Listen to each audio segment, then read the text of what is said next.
আসসালামু আলাইকুম এভরিওয়ান। আশা করি সবাই ভালো আছেন। ঈদ মানে আনন্দ, ঈদ মানে নতুন পোশাক, মিষ্টি আর হাসি। কিন্তু এর থেকেও বড় যে আনন্দ তা হলো বাড়ি ফেরা।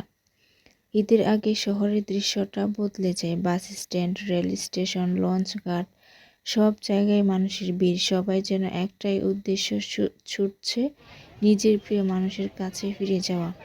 যাত্রাটা সহজ হয় না, দীর্ঘ জ্যাম, গরম, ক্লান্তি সব কিছুই সহ্য করতে হয়। অনেক সময় ঘন্টার পর ঘন্টা বসে থাকতে হয়।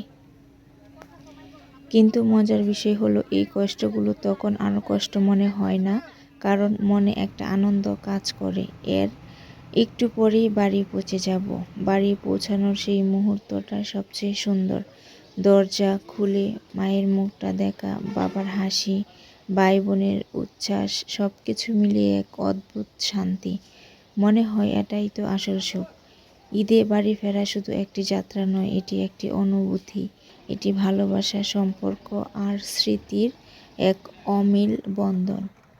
তাই যত কষ্টই হোক, ঈদে বাড়ি ফেরা কখনো মিস করা যায় না, কারণ পৃথিবীর সবচেয়ে সুন্দর জায়গা হলো নিজের।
মতো না, তো আমরা অবশেষে ভোর 7টা বেজে এসে বুঝতে পেরেছি।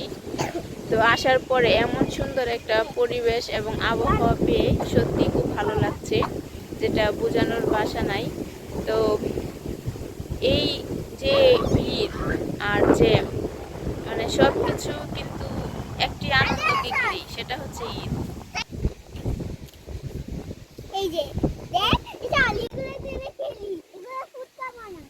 হ্যাঁ দেখ মার, এটা কি জানো?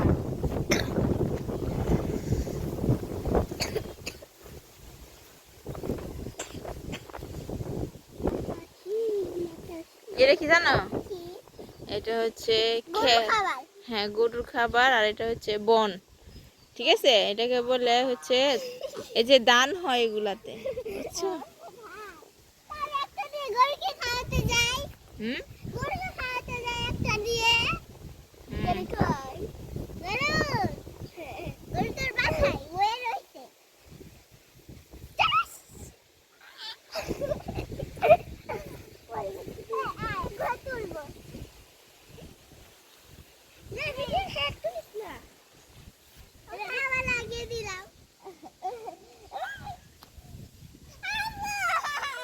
হুম।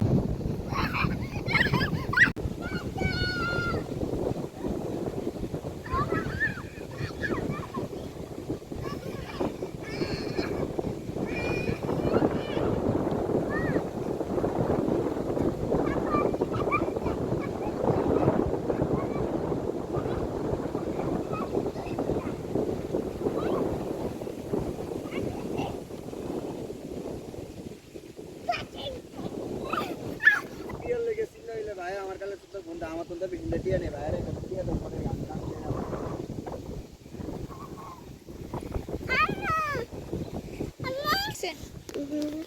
উপরে